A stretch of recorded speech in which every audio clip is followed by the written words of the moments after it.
Hello, நான் உங்கள் SS. இன்றைக்கி ஒரு சூப்பரான டிஷ் தாங்க. வத்த குழம்பு ரொம்ப சுலபமாக செய்கிறது, ரொம்ப டேஸ்ட்டாகவும் இருக்கும். பாருங்கள், பார்க்குறதுக்கே எவ்வளோ நல்லா இருக்குது. சூப்பரான வத்த குழம்பு எப்படி செய்யலான்னு இப்போ பார்க்கலாம். பாருங்கள், நல்லா திக்காகவும் சூப்பராகவும் இருக்கும் வத்த குழம்பு. சூப்பரான வத்த குழம்பு கசப்புங்கிறது சுத்தமாக இருக்காது, டேஸ்ட்டாக இருக்கும். மீன் குழம்பு எப்படி செய்வோமோ அதே மெத்தட் தான், ரொம்ப சிம்பிள் தான். இதுக்கு அப்பளம் இந்த மாதிரி குடல் ஏதான்னு பொரித்து தொட்டுட்டு சாப்பிட்டோம்னா ரொம்ப டேஸ்ட்டாக இருக்கும். இப்போ எப்படி செய்யுதுன்னு பார்க்கலாம். ஒரு சின்ன கடாயில் 2 ஸ்பூன் சமையல் எண்ணெய் சேர்த்துக்காங்க.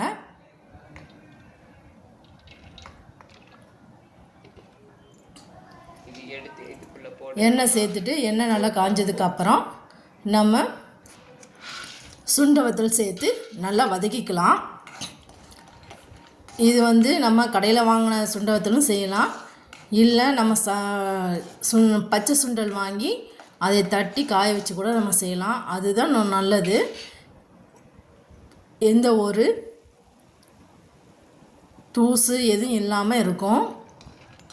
பாருங்கள், இந்த அளவுக்கு நல்லா வறுத்து எடுத்துக்கோங்க.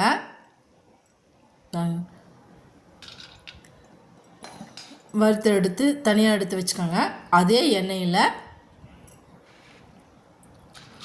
1 ஸ்பூன் மிளகு சேர்த்துக்கோங்க, 1 ஸ்பூன் சோம்பு சேர்த்துக்கோங்க, பெருஞ்சீரகம் சேர்த்துக்கோங்க. அப்புறம் சின்ன வெங்காயம் ஒரு 150 கிராம் சேர்த்துக்கோங்க. சேர்த்துட்டு நல்லா வதக்கி விடுங்க. நம்ம தேங்காய் சேர்க்க போகிறது கிடையாது. குழம்புடைய திக்னஸுக்கு இந்த வெங்காயம், சின்ன வெங்காயம் வதக்கி அரைச்சி சேர்த்தாலே போதும். குழம்பு கொஞ்சம் திக்காக இருக்கும். புளி பாருங்கள், ஒரு எலுமிச்சம்பழம் அளவுக்கு ஊற வச்சுருக்கேன்.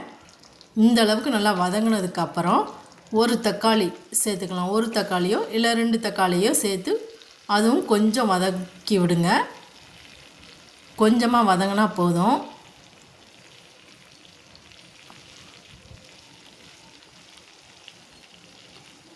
இது ஒரு 10 நிமிஷத்துலேயே இந்த டிஷ்ஷை நம்ம ஈஸியாக செஞ்சு முடிச்சிடலாம். இதுக்கு நம்ம தேங்காய் அரைச்சி ஊற்ற வேண்டியது கிடையாது, அதனால் சீக்கிரமாகவே செஞ்சிடலாம். அந்த புளியை கரைச்சி வச்சுருக்கேன் பாருங்கள். அப்புறம் ஒரு 4 தக்காளி, பழுத்த தக்காளி சின்ன சின்னதாக கட் பண்ணி வச்சுருக்கேன், அதையும் சேர்த்துக்கலாம். அப்புறம் ஒரு 5 சின்ன வெங்காயம் 1-2 கட் பண்ணி வச்சுருக்கேன், அதையும் சேர்த்துக்கலாம். 1 ஸ்பூன் மஞ்சத்தூள் சேர்த்துக்கலாம். அப்புறம் மிளகாய்த்தூள், புளி குழம்பு மிளகாய்த்தூள் சேர்த்தாலும் சரி, இல்லை தனி மிளகாத்தூள்னா தனி மிளகாத்தூள் 2 ஸ்பூன் சேர்த்துட்டிங்கன்னா மல்லித்தூள் ஒரு 4 ஸ்பூன் சேர்த்துக்கோங்க. அந்த மாதிரி சேர்த்துக்கோங்க. இது குழம்பு மிளகாத்தூள் நான் சேர்த்துருக்கிறதுனால ஒரு 2 ஸ்பூன் மல்லித்தூள் சேர்த்துக்கிறேன். மல்லித்தூள் சேர்க்கறதுனால குழம்பு திக்காக மட்டும் இல்லாதீங்க, வயிற்று ப்ராப்ளம் எதுவுமே வராது. அப்புறம் 1 ஸ்பூன் பெருங்காயத்தூள் சேர்த்துக்கலாம். அப்புறம் தேவையான அளவு உப்பு சேர்த்துக்கோங்க. சேர்த்துட்டு ஒரு தடவை நல்லா கலந்து விட்டுக்கோங்க. இதில் 1 ஸ்பூன் நல்லெண்ணெய் சேர்த்தாலும் சரி, கடலெண்ணெய் சேர்த்தாலும் சரி, சேர்த்துட்டு அது நல்லா கொதிக்க விடுங்க. ஒரு 10-15 நிமிஷம் கொதிக்க விடுங்க. தேவையான அளவு, கொஞ்சம் திக்காக இருந்துச்சுன்னா தேவையான அளவு தண்ணி அதில் ஆட் பண்ணிக்கோங்க. ஆட் பண்ணிவிட்டு ஒரு 10 நிமிஷம் நல்லா அந்த பச்சை வாடை போகிற அளவுக்கு கொதித்தாலே போதும். நல்லா கொதிக்கணுங்கிறதுக்காண்டி நான் கொஞ்சம் தண்ணி அதிகமாக சேர்த்துருக்கேன். உங்களுக்கு தேவையான அளவு சேர்த்துக்கோங்க. இதை நம்ம ரொம்ப தொக்கு மாதிரி சேர்த்துக்கலாம், இல்லைன்னா கொஞ்சம் கிரேவி மாதிரி கூட செஞ்சுக்கலாம். 1 ஸ்பூன் சமையல் எண்ணெய் ஊற்றியாச்சு. ஊற்றுனதுக்கப்புறம் நல்லா கலந்து விட்டுட்டு ஒரு 10 நிமிஷம் போல் மூடி போட்டு அதையே கொதிக்க வைங்க. இப்போ நம்ம வதக்கி வச்சுருக்கிறத அரைச்சி எடுத்துக்கலாம்.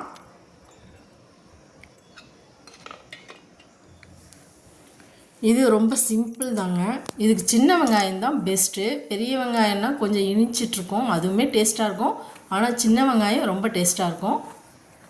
பாருங்கள் இந்த அளவுக்கு சுண்டை வத்தல் கொஞ்சம் நல்லா ஆறுனதுக்கப்புறம் அது இப்படி நம்ம அமுக்கணும்னா நல்லா உடையணும். அந்த அளவுக்கு நம்ம வறுத்து எடுத்துருக்கோம். சில பேர் அப்படியே போட்டுருவாங்க. இதில் வந்து கொஞ்சம் பாதி வந்து இந்த மாதிரி நொறுக்கி போடுங்களாம். நொறுக்கி போட்டோம்னா சுண்டை வத்தல் எடுத்து தனியாக வைக்க மாட்டாங்க. அதனுடைய டேஸ்ட்டும் வித்தியாசமாக இருக்கும். குழம்போடு சேர்ந்து அந்த புளி, காரம், அந்த கசப்பு எல்லாமே சேர்ந்துச்சுன்னா ரொம்ப டேஸ்ட்டாக வித்தியாசமான டேஸ்ட்டில் இருக்கும். கசப்புங்கிறது துளி கூட தெரியவே தெரியாது. சூப்பராக இருக்கும் குழம்பு. இப்போ அரைச்சி வச்சுருக்கிற விழுதை நம்ம சேர்த்துக்கலாம். சேர்த்துட்டு ஒரு தடவை நல்லா கலந்து விடுங்க. கலந்து விட்டுட்டு மூடி போட்டு ஒரு 5 நிமிஷம் நல்லா கொதிக்க விடுங்க. பாருங்கள் நம்ம சுண்டை வத்தல் சேர்த்துட்டோம்.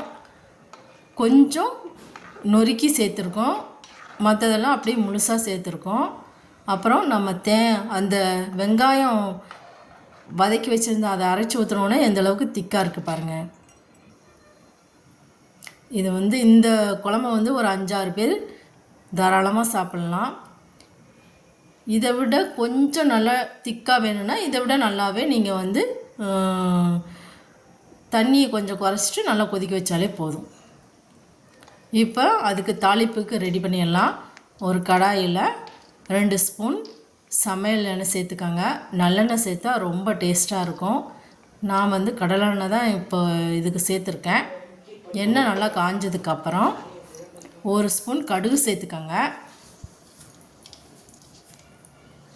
கடுகு நல்லா பொரிஞ்சதுக்கப்புறம்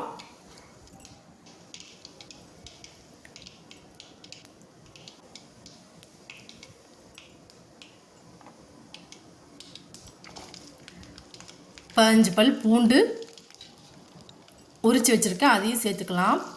இதுக்கு முக்கியமாக கண்டிப்பாக பூண்டு சேர்த்தே ஆகணும். அப்போனா தான் குழம்பு வந்து நல்லா டேஸ்ட்டாக இருக்கும். புளி குழம்புக்கு நம்ம எப்படியும் தாளிக்கிற மாதிரி 1 ஸ்பூன் வெந்தயம் சேர்த்துக்கலாம். இது நல்லா மணத்தையும் கொடுக்கும், டேஸ்ட்டையும் கொடுக்கும். 1 ஸ்பூன் சோம்பு சேர்த்துக்கலாம். சேர்த்துட்டு இதை நல்லா அந்த பூண்டு கொஞ்சம் நிறம் மாறணும் அந்த அளவுக்கு வதக்கி விடுங்க. இந்த டிஷ்ஷுக்கு ஃபுல்லாகவே பெரிய வெங்காயம் யூஸ் பண்ணாமல் சின்ன வெங்காயத்துலேயே செய்யுங்க. பாருங்கள் ஓரளவுக்கு வதங்கி வந்துருச்சு. இந்த ஸ்டேஜில் நம்ம ஒரு 10 சின்ன வெங்காயம் கட் பண்ணி வச்சுருக்கோம், அதையும் சேர்த்துக்கலாம். அதோட ஒரு கொத்து கருவேப்பிலையும் நம்ம சேர்த்துக்கலாம். சேர்த்துட்டு நல்லா வதக்கி விடுங்க. குடல் பூச்சி அந்த மாதிரி எது இருந்தாலுமே இந்த குழம்பு அடிக்கடி செஞ்சு நம்ம குழந்தைங்களுக்கு கொடுக்கறதுனால அந்த பூச்சி தொல்லைங்கிறது அவ்வளோவா இருக்காது. பாருங்கள் குழம்பு ரெடி ஆயிடுச்சு. இதில் நம்ம தாளித்ததை அதில் ஆட் பண்ணிக்கலாம். சூப்பரான வத்த குழம்பு ரெடி. ரொம்ப சிம்பிள் மெத்தடு தான், ஈஸியாகவே செஞ்சு முடிச்சிடலாம். இதுக்கு தேங்காய் அரைச்சி ஊற்ற வேண்டியதில்லை. பிடிச்சிருந்துச்சின்னா ஷேர் பண்ணுங்கள், லைக் பண்ணுங்கள்.